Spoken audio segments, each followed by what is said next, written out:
네, 이제 시간이 되었습니다. 우림교회 선교학교 2022년 선교학교를 개최하도록 하겠습니다. 이번 선교학교는 이번 주, 다음 주 해서 양일간 진행하게 됩니다. 각 강의는 대략 20분 정도씩 내외로 진행을 하게 될 거고요. 오늘의 순서는 먼저 찬양, 기도, 그리고 담임 목사님 혹시 접속을 하시게 되면 담임 목사님 말씀이 있으실 것 같고요. 그리고 김상규 목사님, 한강혁 목사님 이렇게 강의를 계속 이어서 할 수 있도록 그렇게 하겠습니다. 네, 권사님 나오셔서 찬양 인도해 주시기 바랍니다.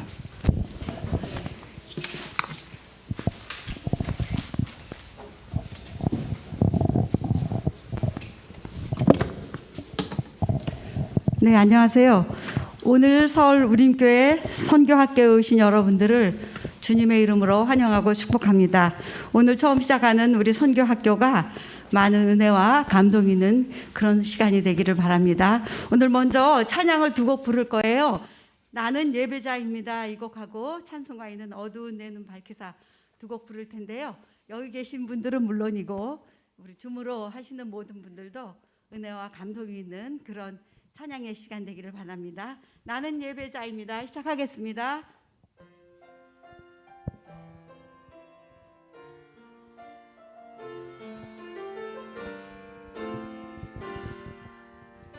나는 하나님을 예배하는 나는 하나님을 예배하는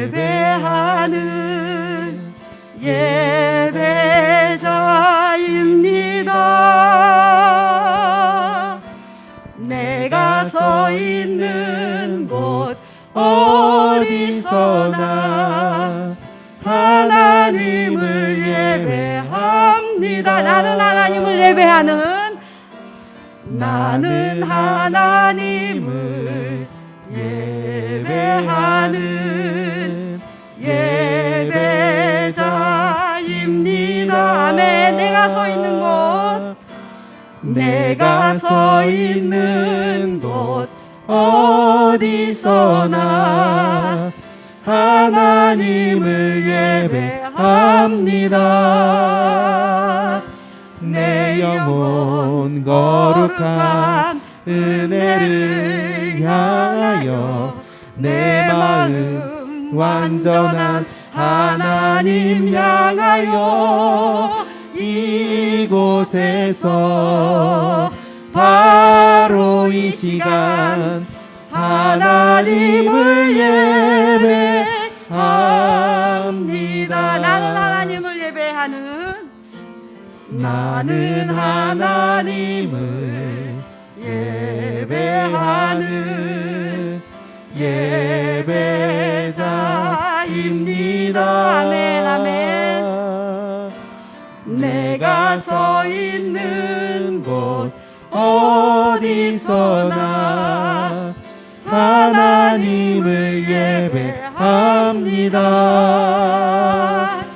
내 영혼 거룩한 은혜를 향하여 내 마음 완전한 하나님 향하여 이곳에서 바로 이 시간 하나님을 예배합니다. 내 영혼 거룩한 은혜를 내 영혼 거룩한 은혜를 향하여 내 마음 완전한 하나님 향하여 이곳에서 바로 이 시간 하나님을 예배합니다. 자, 이번에 한 곡 더 부를 건데요. 찬송가 366장 어두운 내 눈 밝히사 한 곡 더 부르겠습니다.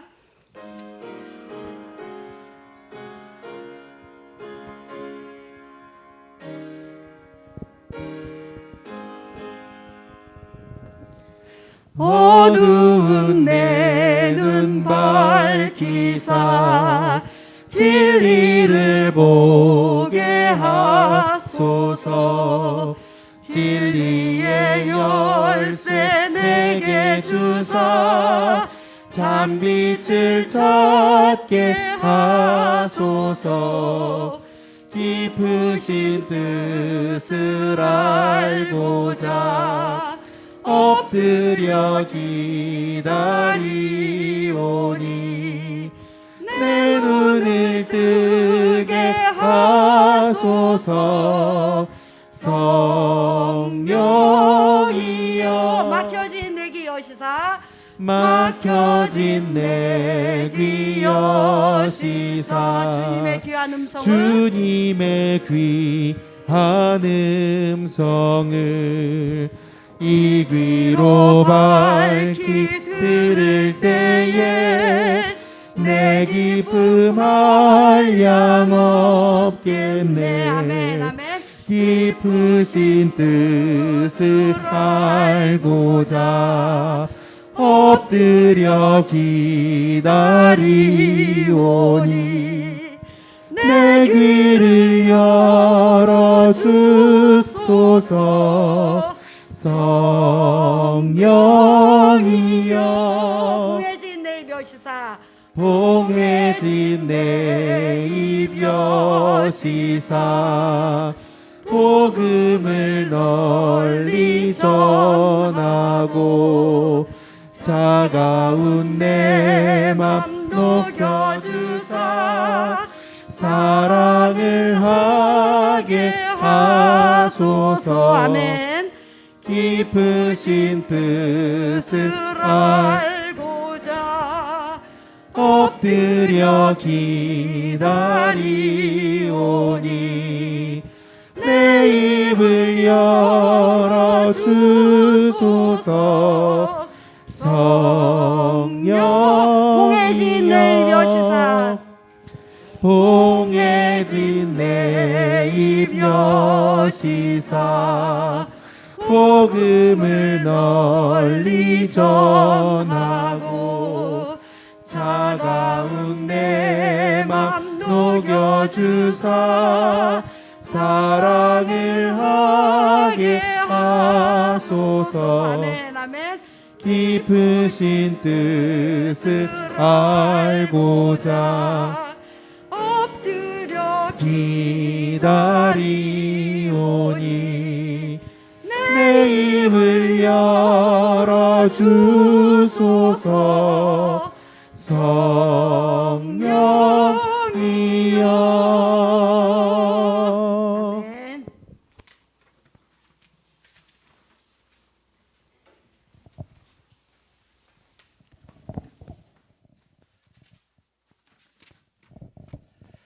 다 같이 기도드리겠습니다. 사랑하는 하나님 아버지, 우리 좋으신 하나님 아버지께 경배와 찬송과 영광을 올립니다. 독생자 예수를 보내시어 저희 모든 믿는 자들에게 모든 민족을 제자로 삼아 아버지와 아들과 성령의 이름으로 세례를 베풀고 너에게 분부한 모든 것을 가르쳐 지키게 하라고 하신 하나님 아버지, 저희로 선교에 대해 전도에 대해 배우게 하시니 감사합니다. 오늘부터 시작하는 이 선교학교가 하나님께서 예수님을 통해 비유하신 천국처럼 겨자씨처럼 누룩처럼 번성하고 퍼져나가게 하시옵소서.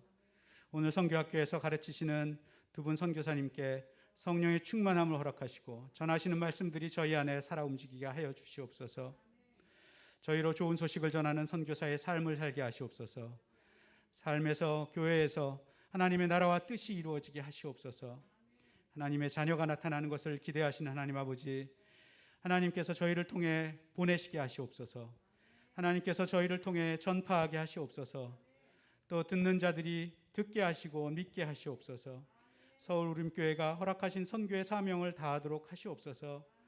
이 일을 위해 수고하시는 원로 목사님과 파송 선교사님, 협력 선교사님들을 위해 기도하고 물질과 마음으로 후원하여 보내는 저희들이 선교사의 역할도 감당하게 하시옵소서.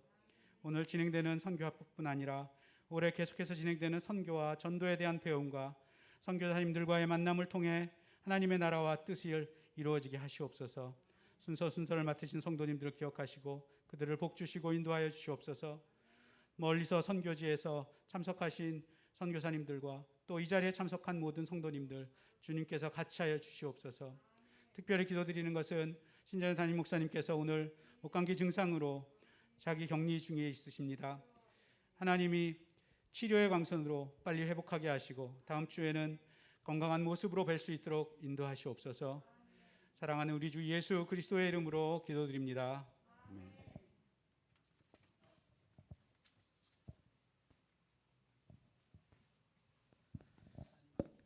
네, 목사님이 줌에 아직 들어오신 것 같지 않으셔서요. 목사님 시간은 다음 주에 하는 걸로 하도록 하겠습니다. 목사님 위해서 기도해 주시고요. 첫 번째 시간으로 김상규 목사님 선교의 성경적 기초, 선교 현황에 대해서 강의를 해주시고 연이어서 한강원 선교사님 나오셔서 선교 현장 강의를 해주시도록 하겠습니다. 네, 안녕하세요. 김상규 선교사입니다. 함께 먼저 영상 하나 보고요. 계속해서 말씀을 통해서 하나님께서 선교를 뭐라고 말씀하시는지 우리에게 어떻게 말씀하시는지 알아가도록 하겠습니다. 영상 먼저 보도록 하겠습니다.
네, 짧은 영상이었는데요. 뭐였냐면요. 기독교가 어떻게 퍼져 나갔고 그리고 다른 종교들이 어떻게 퍼져 나갔는지 2015년도까지 정리되어 있던 영상이었습니다.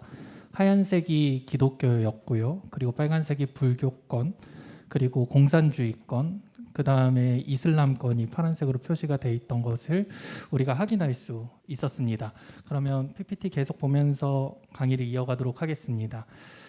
세계 선교 현황입니다. 초록색으로 되어 있는 것이 기독교다라고 말할 수 있는 그러한 곳이고요.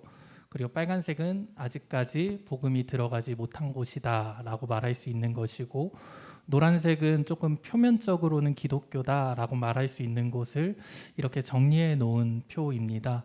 이러한 것을 볼 때에 우리가 조금 정리해야 될 것은 기독교 그리고 천주교 우리는 어떻게 볼 것인가 이런 부분인데, 예수님을 믿는 자들이라고 표현하면 좋을 것 같습니다. 오직 예수를 믿어야지만 천국에 갈 수 있고 구원 얻을 수 있기 때문에 그런 기준으로 좀 보았을 때 이러한 표를 신뢰할 수 있을 것 같습니다.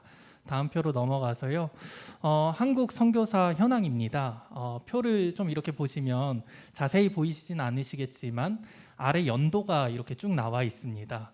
그래서 최근에 와서는 선교사 수가 줄었다라는 것을 알 수 있는 거죠. 총 몇 명이다라고 했을 때 늘었을 겁니다. 왜냐하면 기존에 계시던 선교사님들도 살아 계시기 때문에 계속해서 축적이 되는 거죠, 선교사 수가. 그런데 최근에 와서 새로이 선교사를 하겠다 하고 나간 사람들은 현저하게 줄었다라는 것을 우리는 표를 통해서 확인할 수 있습니다. 이러한 선교의 현황이 있고 세계적인 그 복음이 들어간 곳, 아직 복음이 전해지지 않은 곳, 그리고 불분명한 곳이 너무나 많은 상황 가운데 우리가 있고, 이러한 상황 가운데 저는 여러분들에게 나누고 싶은 것은, 오늘 함께 나누고자 하는 것은 선교에 대한 부분이 아니라 선교와 전도 함께 보는 그러한 관점을 통해서 함께 나누고 싶습니다. 다음으로 넘어가서, 성경은 계속해서 선교에 대해서 말하고 있습니다. 성경을 많이 읽으시는 걸로 알고 있는데요.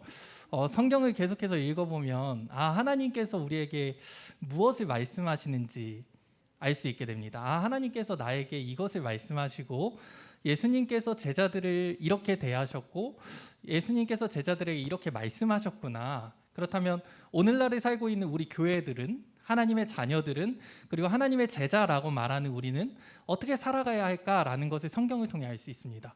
구약과 신약을 굳이 나눠서 이렇게 살펴보면, 구약 성경을 보면 창세기 12장 말씀에 하나님께서 아브라함을 부르시는 그러한 말씀이 나옵니다. 하나님께서 아브라함에게 명하신 땅으로 가라고 말씀하시죠. 그러면서 뭐라고 말씀하세요? 너는 복의 통로가 될 것이다 라고 말씀하십니다. 그 복의 통로는 뭔가요? 세상에서 잘 되는 것을 말하나요? 아니요, 우리 모두가 다 알고 있습니다. 하나님을 아는 것이 복이고, 아브라함 너를 통해서 세상 가운데 내가 나를 드러내겠다, 나를 알리겠다 라고 하나님께서 말씀하신 부분이죠. 그리고 출애굽기 말씀을 이렇게 읽어보면, 하나님께서 이스라엘 백성들을 하나님 나라의 제사장으로 삼으십니다. 제사장이 뭔데요? 하나님과 민족들, 땅에 있는 사람들을 이어주는 그러한 역할을 하는 거죠. 그런데 여기서 우리가 한번 짚고 넘어가야 할 것은, 이스라엘이라는 것은 어떤 이스라엘이라는 그 나라에만 종속되어 있는 것이 아니라 뭐죠? 하나님의 자녀들을 뜻하는 거죠. 그러니까 오늘날로 말하면 하나님의 자녀들, 예수 그리스도를 믿는 자들, 교회로 부름받은 자들 모두가 이렇게 제사장 나라로 부름받았다라는 사실을 우리는 알 수 있게 됩니다. 신약 성경으로 넘어와서요, 계속해서 하나님 말씀을 이렇게 쭉 살펴보면요, 교회를 향한 예수님의 말씀이 있습니다. 우리가 너무나 잘 아는 말씀인데, 마태복음 28장 19절에서 20절까지의 말씀, 그리고 사도행전 1장 8절의 말씀, 이 말씀은 너무나 분명하게 드러내고 있죠. 예수님께서 부활하시고 40일 동안 그 제자들을 포함한 여러 사람들과 함께 하시면서 하나님 나라에 대해 말씀하셨습니다. 그리고 하늘로 올려져 가시기 전에 하신 말씀이 뭐예요? 성령이 너희에게 임하시며 너희가 예루살렘과 온 유대와 사마리아 땅끝까지 이르러 내 증인이 되리라 라는 말씀을 하고 올라가셨다고요. 그런데 여기서 되리라 라는 이 헬라어는요, 미래형이기도 하면서 명령형이에요. 그러니까 너희들은 이렇게 살아야 해, 너희들은 이렇게 살아갈 것이야 라는 것을 말한다 라는 거죠. 그러니까 성령이 임한 자라면 어떻게 살아가야 되는 거예요? 예수님의 증인된 삶을 살아가게 되는 것이 당연하다 라는 것입니다. 계속해서 말씀을 한번 살펴볼까요? 창세기 12장 말씀인데 살펴봤으니까 넘어가도록 하겠습니다. 사도행전 1장 8절 말씀이고, 마태복음 28장 19절에서 20절까지의 말씀인데요, 마태복음 말씀만 함께 읽어보도록 하겠습니다. 함께 읽겠습니다. 시작.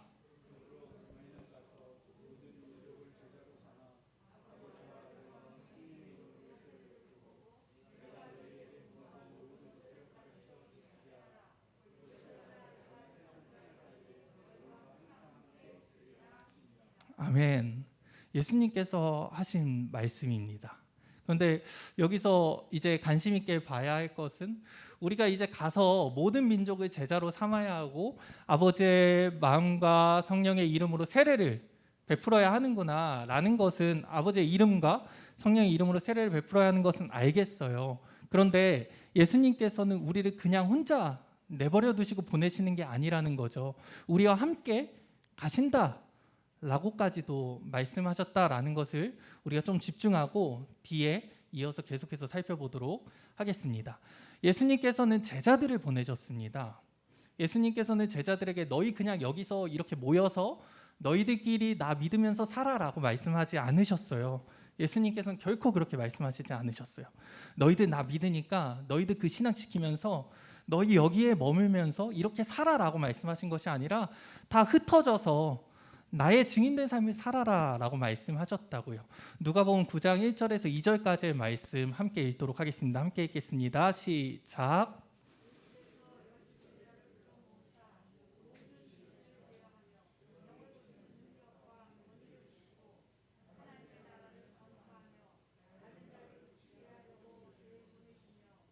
아멘. 그리고 누가복음 10장 1절 말씀도 함께 읽도록 하겠습니다. 함께 읽겠습니다. 시작. 그 후에 주께서 따로 70인을 세우사 친히 가시려는 각 동네와 각 지역으로 아멘. 이러한 말씀을 통해서 우리가 알 수 있는 것은 예수님께서 제자들에게 바랬던 것은 제자들이 각 동네와 각 마을에 다니면서 만나는 모든 자들에게 복음을 전하길 원하셨구나 라는 것을 우리는 알 수 있게 됩니다. 그러면 여기서 짚고 넘어가야 할 게, 그러면 성경이 말하는 제자란 무엇인가? 제자라 하면 우리는 흔히 이렇게 생각합니다. 스승이 있고 제자가 있습니다. 스승에게 무엇인가를 배운 사람을 제자라고 말하지요. 그런데 성경이 말하는 제자가 거기서 끝나는 것일까요? 그냥 지식으로 아는 것에서 그냥 끝나는 그러한 제자일까요? 아니요.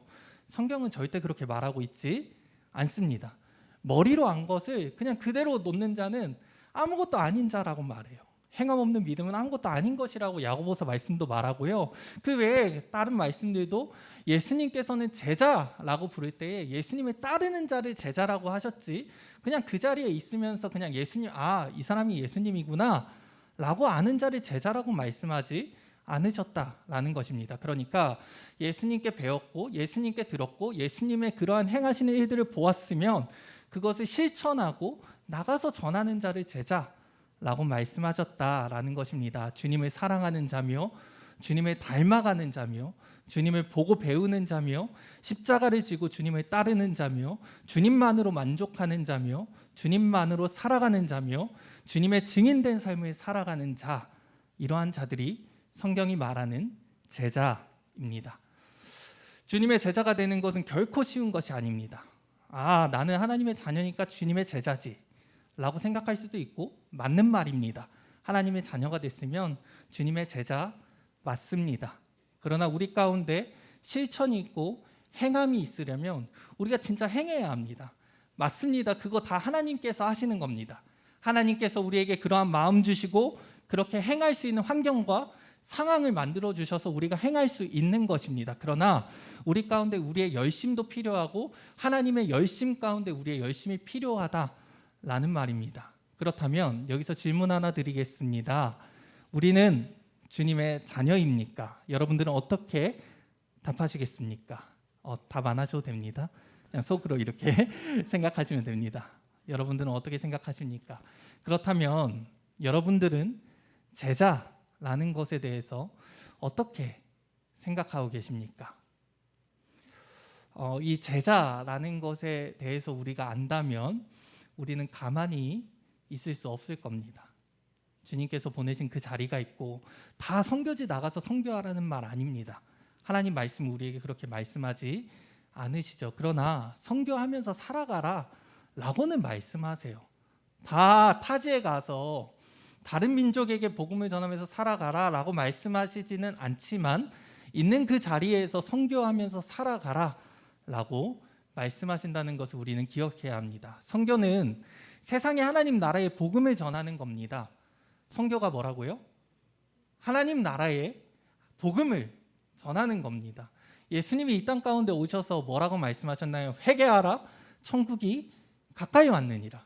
사복음서 계속해서 읽어보면 뭐라고 예수님이 말씀하시나요? 하나님 나라를 증거하였다. 하나님 나라가 이미 임하였다라는 말씀까지도 하시잖아요. 그러한 말씀을 통해서 우리는 예수님께서 하나님 나라의 복음을 전하셨고 또 예수님께서 제자들을 보내시면서 그리고 70인을 보내시면서 무엇을 전하라고 말씀하셨는지 우리가 볼 때에 우리가 이 세상 가운데 전해야 하는 것은 하나님 나라의 복음이구나 라는 것을 분명하게 알 수 있게 됩니다. 말씀을 정리해 봤는데요. 저에게 주어진 시간은 20분밖에 되지 않기 때문에 이러한 말씀이 성경 가운데 쓰여져 있구나 라는 거 눈으로 한번 확인하시고, 아, 예수님께서 우리에게 이렇게 말씀하셨고 하나님께서 우리에게 주신 성경은 우리에게 이렇게 말하고 있구나 라는 것을 좀 짚고 넘어갔으면 좋겠습니다. 삼위일체 하나님이 보내시고 함께 하신다라는 그러한 말을 이렇게 문구로 만들어 봤는데요. 많은 선교사님이 파송교회가 있고 협력교회가 있습니다. 교회에서 파송해줘서 그 생활비와 그리고 선교 사역에 필요한 그러한 물질적인 부분들, 그리고 함께하는 선교라고 해서 함께 이 자리에서 기도로 동역해 주셔서 평안하고 건강하고 그 가정이 함께 하나님의 일을 감당하면서 살아갈 수 있음을 알고 있고 믿고 있습니다. 그러나 더 중요한 것은 파송교회가 선교사를 보냈다라는 개념보다는 하나님께서 이 자를 보내셨고 이 일에 우리가 함께 동역하고 동참하는 거구나라는 것을 우리는 기억해야 합니다. 제가 선교사여서 그런 거 아닙니다. 여러분, 제가 그래서 그런 것이 아니라요.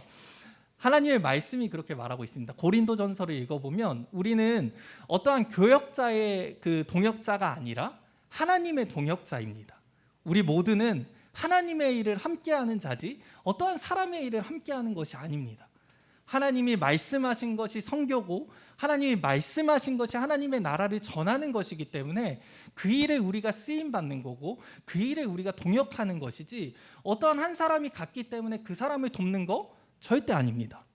그러한 마음이 아니라 우리는 하나님의 동역자지, 하나님이 우리에게 말씀하신 것이 이것이고 우리가 있는 것을 다하여서 함께 동역하면서 살아가는 것이지 라는 것을 좀 기억했으면 좋겠습니다. 하나님께서 예수님을 보내셨고 예수님의 사복음서를 읽어보면 제자들과 70인을 보내십니다.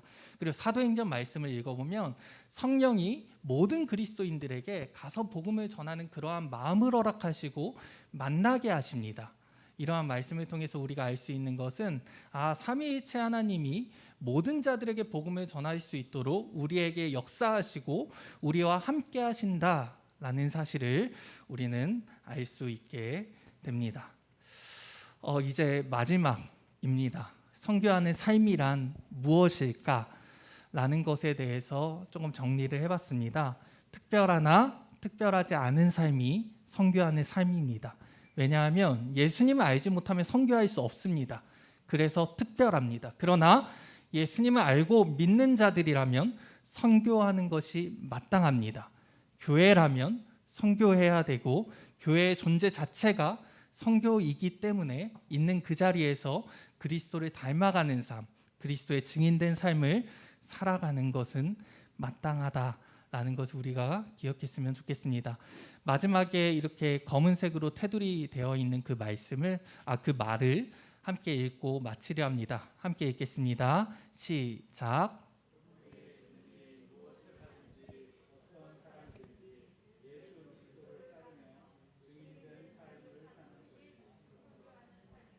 아멘. 여러분들이 있는 그 자리에서 선교하는 삶을 살아내는 주님의 은혜로 살아가는 그러한 자들 되길 축복합니다.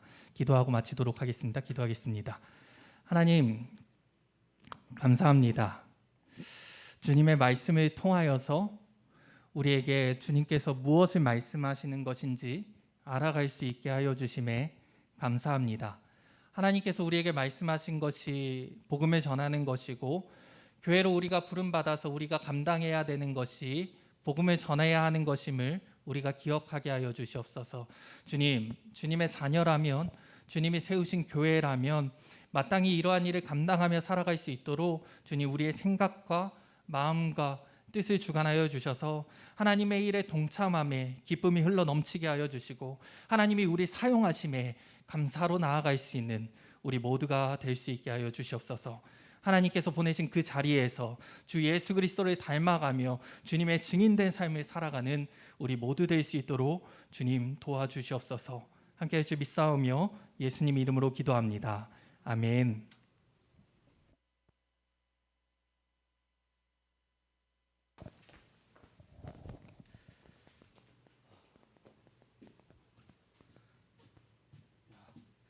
네, 구정 다 잘 보내셨죠? 네, 제가 아마 이 선교 학교를 시작할 때 뭐 제가 그 강의라고 하면 강의 어쨌든 뭐 제가 살고 있는 것을 좀 소개를 좀 해주라고 하나님께서 한국으로 이렇게 잠깐 들어오도록 해주신 것 같아요. 네, 어쨌든 여러분들 만나서 너무 반갑고 네, 기쁘고 그렇습니다. 자, 일단 우리가 여기 네, 뒤로 하나만 하나만 더 같이 한번 우리가 한번 읽어보도록 하겠습니다. 같이 한번 읽겠습니다. 시작. 오직 성령이 너희에게 임하시면 너희가 권능을 받고 예루살렘과 온 유대와 사마리아와 땅 끝까지 이르러 내 증인이 되리라 하시니라. 네. 그래서 이게 뭐 우리가 다 아주 익숙히 알고 있는 그런 구절이기도 합니다. 이제 또 김상규 목사님이 금방 또 제일 첫 마디에 이거 소개해 주셨던 그런 성경 구절이기도 하죠.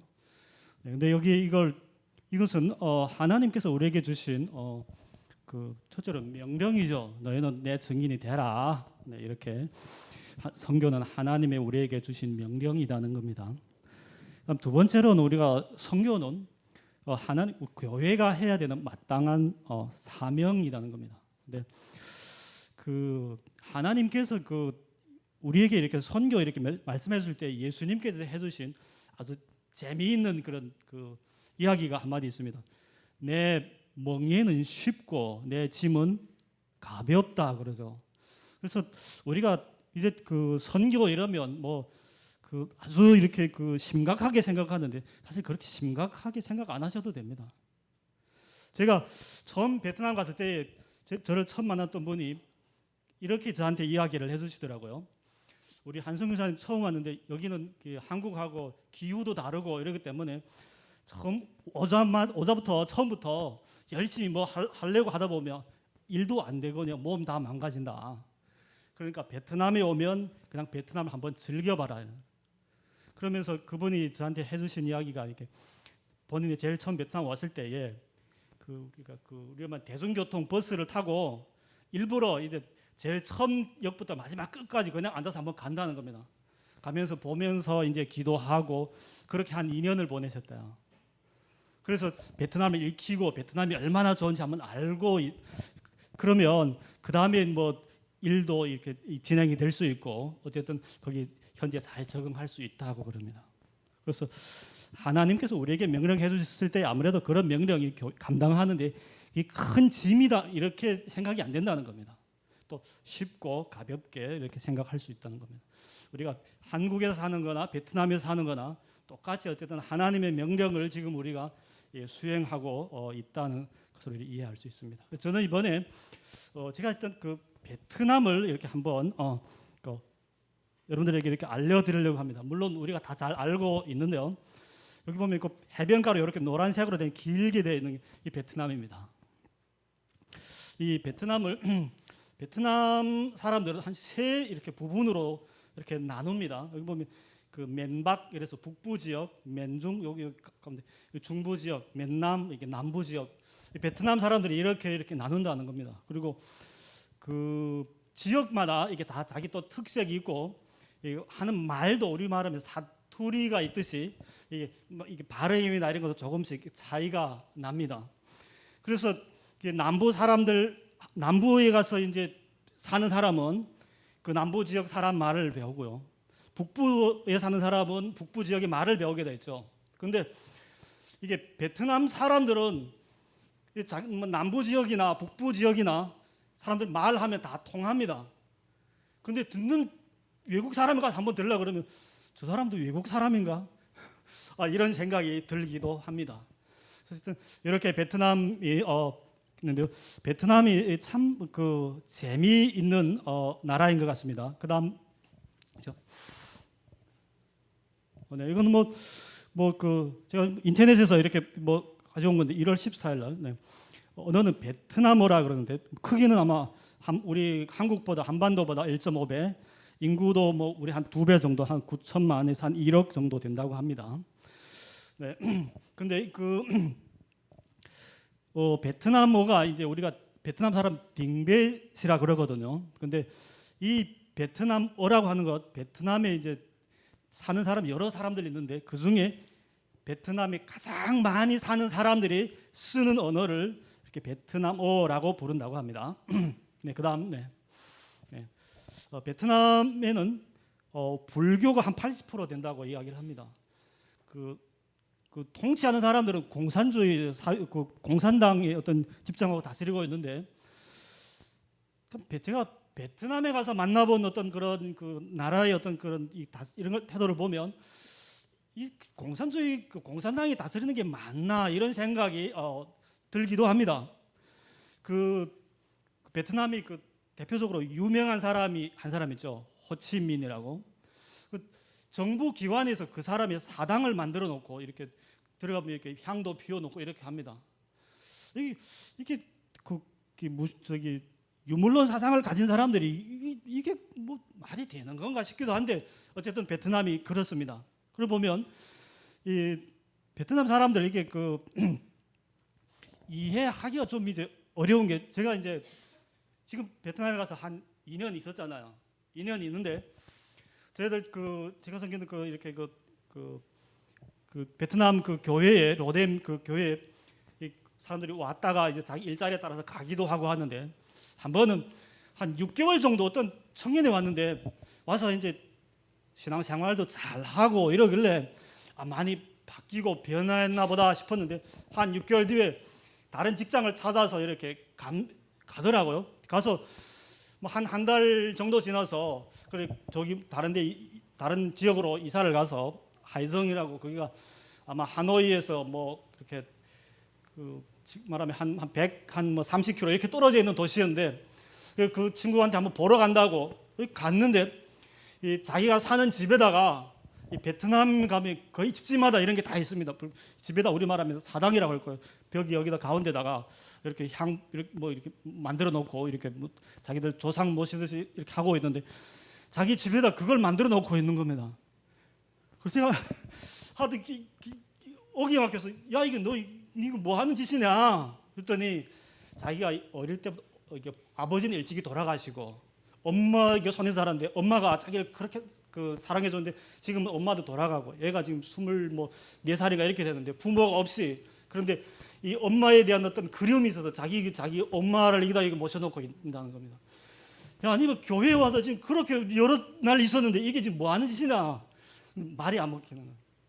그래 베트남 사람들 대부분 사람들의 생각이 그렇습니다.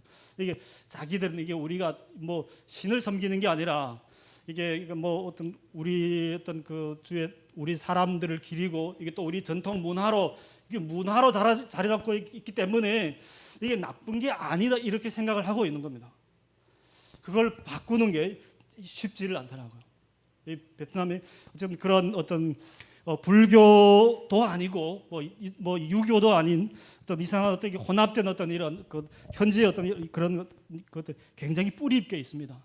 그런 사람들이 한 80% 정도 된다고 합니다. 그리고 이게 가톨릭 신자가 한 10% 정도 이렇게 된다고 합니다. 그 외에 나머지 한 10%는 아무런 것도 가지고 있지 않은 쉽게 말하면 진짜로 유물론 어떤 사상을 가지고 있는 사람들이 될 수 있을 겁니다. 근데 이 가톨릭 신자라고 했을 때에 물론 이제 가톨릭이 대부분이고요. 우리가 지금 기독교를 믿는 사람은 아주 적습니다. 이렇게 뭐 숫자 잘 파악이 안 되는데요. 베트남 사람들은 이제 우리 가톨릭 성당을 우리말로 하면 냐터라 그럽니다. 그리고 우리 교회를 우리가 이게 호타행 이렇게 부르는데요. 이게 호타행 어디에 있냐 물어보면 거의 이렇게 아는 사람이 잘 없습니다. 그런데 냐터 이러면 다 이게 어디 가면 된다. 그래서 내가 예수를 믿는다 이러면 사람들은 베트남에서 대부분 이 사람이 가톨릭이다 이렇게 생각을 합니다. 그래서 아마 우리가 개신교하고 가톨릭 전체 다 포함해서 한 베트남 인구의 한 10% 정도 된다 이렇게 생각하시면 되겠습니다. 근데 네, 그다음 장요. 네.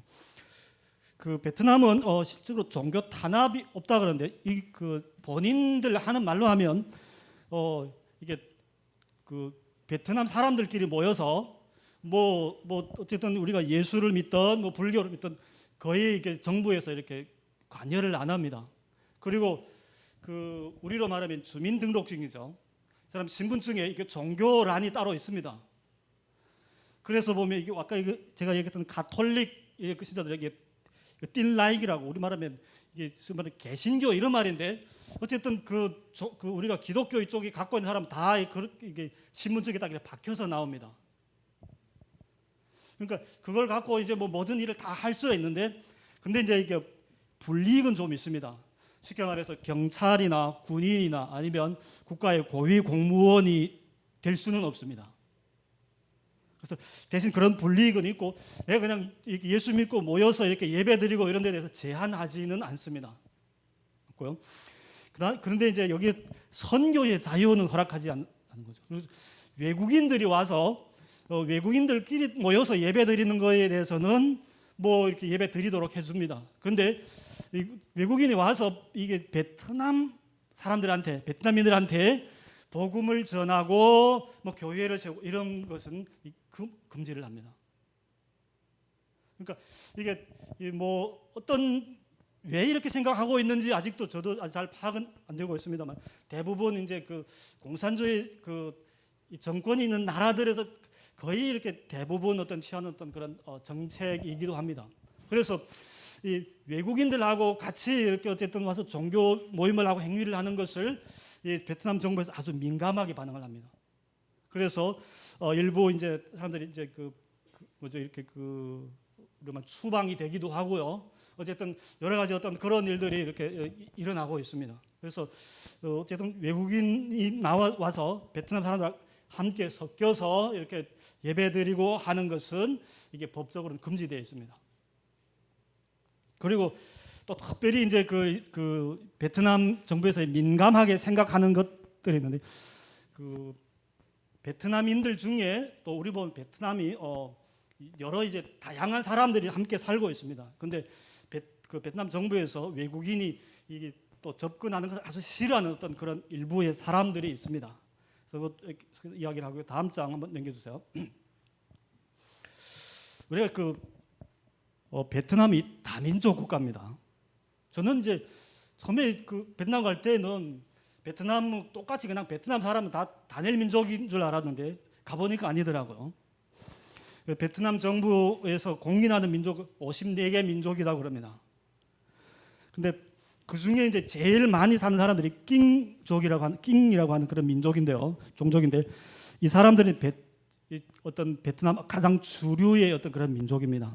그래서 낑족은 베트남 전체의 86.2%, 이 사람들이 대부분입니다.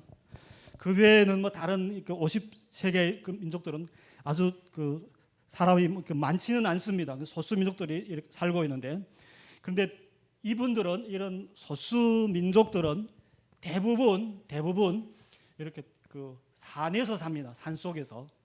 그래서 보면 이들의 사는 생활은 아주 힘들고 어렵기도 하지만 또 거의 어떤 현대 사회랑 거의 많이 이렇게 접촉을 못하고 사는 어떤 그런 부분들이 대부분입니다. 그런데 이분들은 또 각자 소수민족은 고유한 언어와 또 문화를 가지고 있다고 합니다.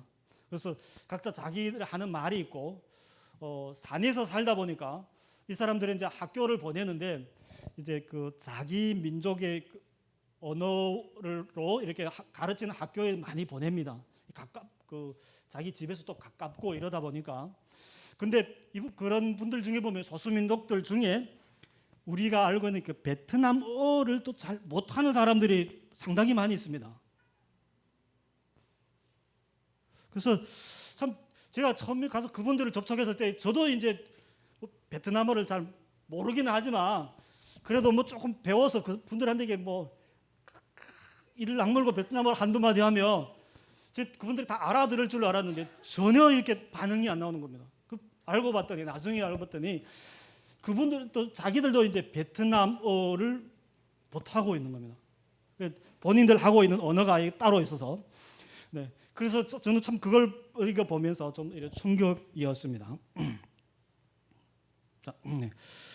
그래서 베트남 제가 소수민족 중에 낑족은 그렇고 흐멍족이라고 하는 사람들이 있습니다.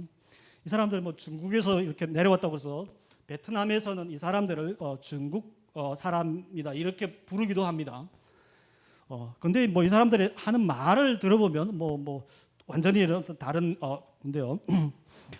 흐몽족도 뭐 여러 가지 그룹이 있다고 그래요. 그 그룹 중에서 조금씩 이렇게 서로 다르다고 합니다. 그래서 여기 뭐 제가 그분들의 어떤 전통 뭐 의상이나 이런 것을 제가 뭐 가져오지는 않았습니다. 근데 어쨌든 이들이 입는 옷이나 어떤 사는 생활 이런 것들은 아주 이렇게 독특하다고 이야기를 합니다. 자, 제가 그 다음 장 대부분 이제 이 흠몽족들이 이렇게 산 위에서 사는데요. 이 사람들 이렇게 접근하는 것도 아주 쉽지 않습니다. 이게 대부분 이제 흠몽족들이 사는 그 집입니다. 제가 가서 거기 사진을 찍어왔는데 이 보면 이렇게 널판지로 이렇게 벽을 대놨죠. 이게 베트남은 그래도 뭐 따뜻하죠. 그러니까 제가 했던 하노이만 해도 뭐 제일 추울 때가 되면 한 영상 10도 그 정도 됩니다. 근데 이 산에는 산에 사는 사람들은 이게 겨울이 되면 한국만큼은 아니더라도 조금 춥기는 합니다. 근데 집을 이렇게 지어놓고 이게 바람이 거의 안 막히죠. 이게 나무하고 나무 사이가 틈이 있어서 틈으로 이게 바람도 들어오고, 네, 어쨌든 이렇게 이분들이 살고 있는 겁니다. 근데 제가 봤을 때 현대 문명하고는 전혀 어쨌든 동떨어진 어떤 그런 형태입니다. 베트남 사람이 다 이렇지는 않지만 대부분의 흠몽 사람들이 이게 산에서 왜 안 내려오냐 그러니까 자기들은 여기서 사는 게 좋다는 겁니다. 그래서 어쨌든 저희들하고 잘 이해가 안 되는 어떤 거고요. 이게 제가 가서 그 집안에 이렇게 사는 그런 걸 이렇게 찍어봤는데 제가 이게 뭐 그 신혼집에 그 하는 집인데 집 안에서 이게 여기서 이렇게 침대에서 자고 이게 자기들 이게 재산이 전부인 겁니다.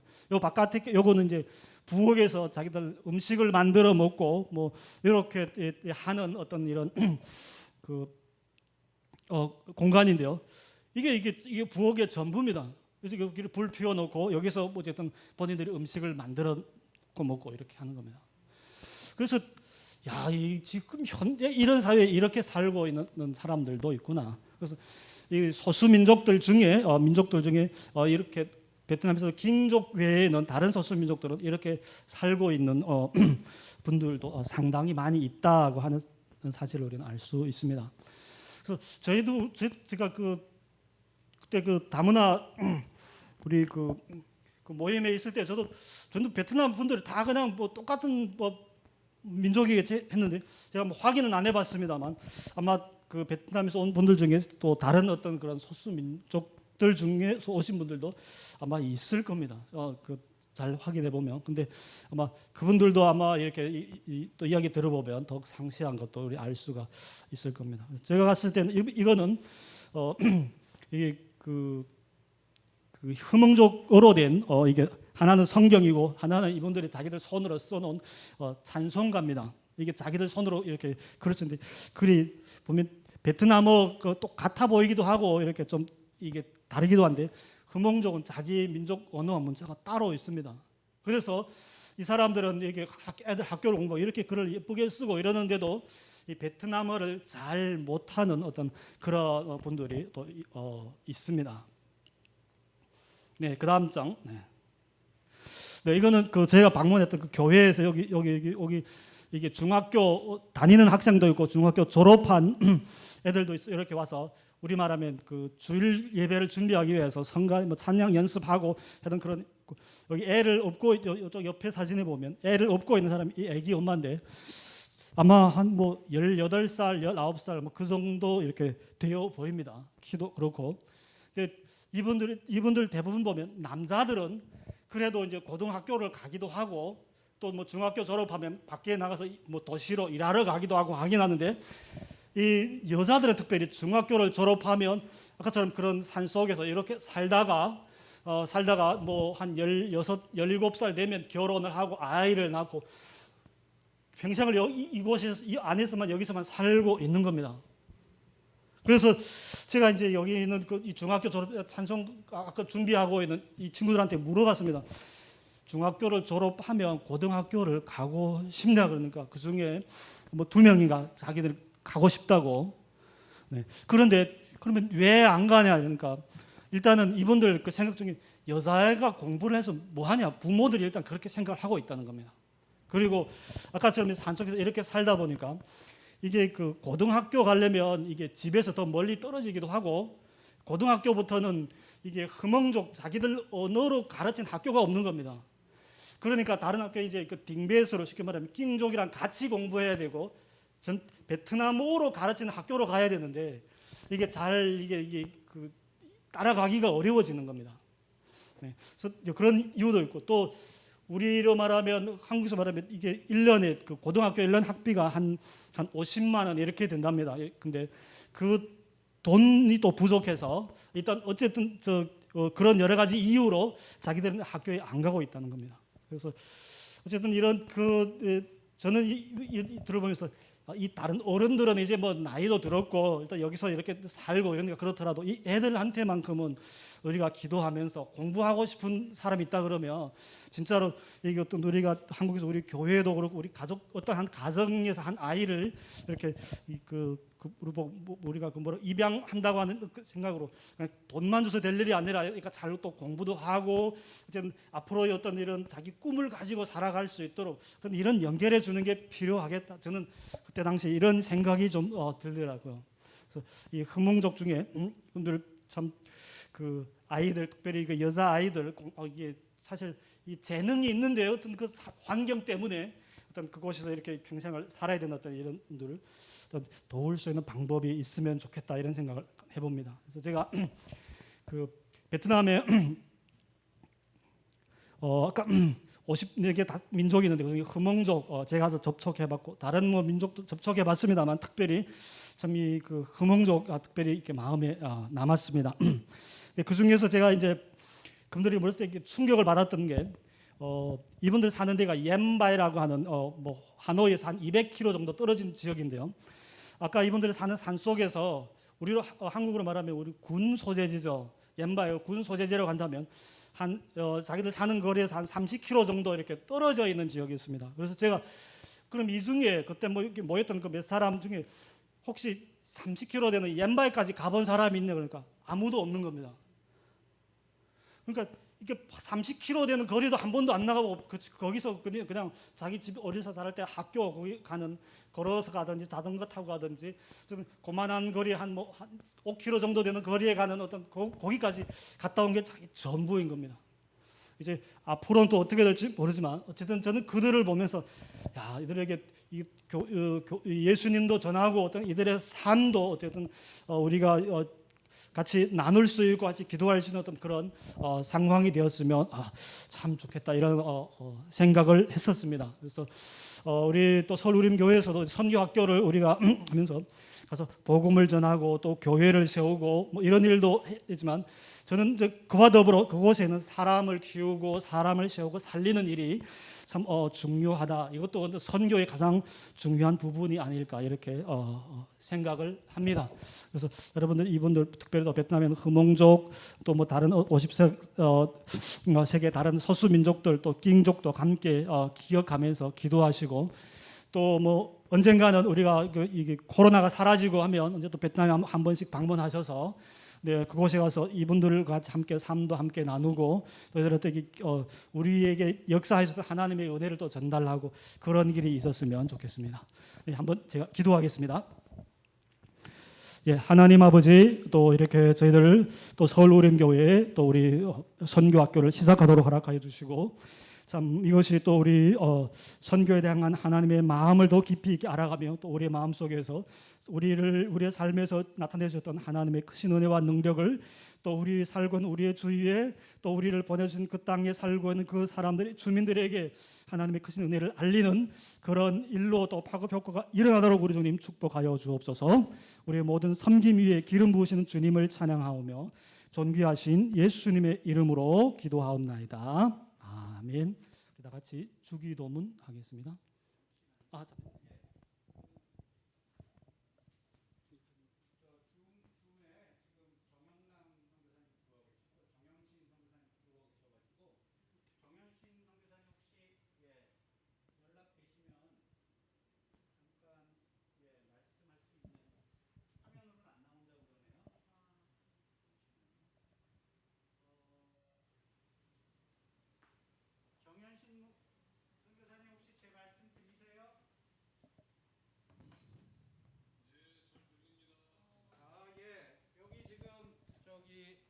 줌으로 오시는 분들은 다 들리실 거고요. 여기 현장에 하신 분들은 제가 마이크 연결해 드릴 테니까 말씀 좀 나누시죠. 한 15분 계시는 것 같습니다.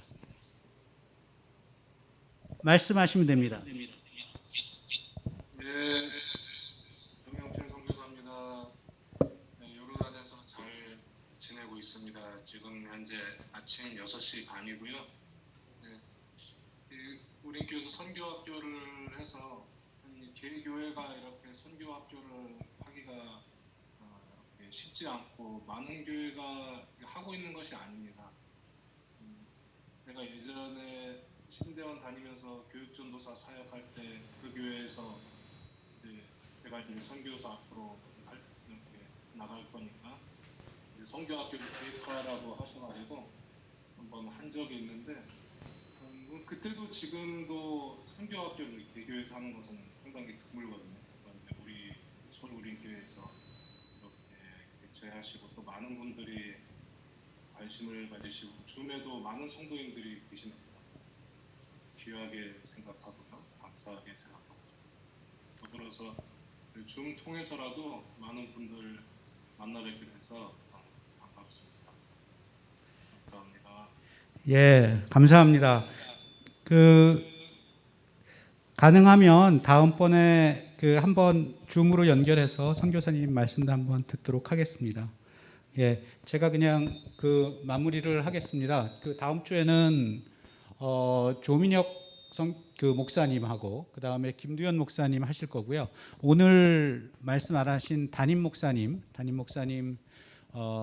서울우림교회 이제 방향에 대해서 말씀해 주실 예정입니다. 그래서 다음 주에 혹시 오늘 하려고 했던 재직회 공동회의가 연기돼서 다음 주에 하게 되면 조금 늦게 시작할 수는 있지만 시작한다는 말씀 드리고요. 저희들 연중 내내 실제로는 선교사와의 만남에서 파송 선교사님들은 한 번씩 벌써 지금 3월달, 5월달, 7월달은 다 선교사님들이 이렇게 시간을 맡아 계시고요. 9월달에는 아마 이제 선교지 방문 이런 것들을 이제 한국 선교의 시작 이런 것에 대해서 좀 하려고 하고 있고 11월달이나 10월달에는 이제 협력 선교사님들 중에 몇 분 오셔가지고 하시려고 하고 있습니다. 그래서 계속 선교에 대한 거를 어쩌면 줌으로 이런 게 가능하게 된 거는 코로나 때문인 것 같아요. 그러니까 코로나가 꼭 나쁜 것만 있는 건 아닌 것 같아서 오늘 와주신 분들 감사드리고 오늘 또 사실은 교인이 아니시지만 또 참석해 주신 신채남 성도 또 계십니다. 그래서 나가실 때 같이 인사해 주시면 좋겠습니다. 그러면 주님 가르쳐 주신 기도로 오늘 선교학교 마치도록 하겠습니다. 하늘에 계신 우리 하나님 아버지, 이름이 거룩히 여김을 받으시오며 나라의 마옵시며 뜻이 하늘에서 이룬 것 같이 땅에서도 이루어지다.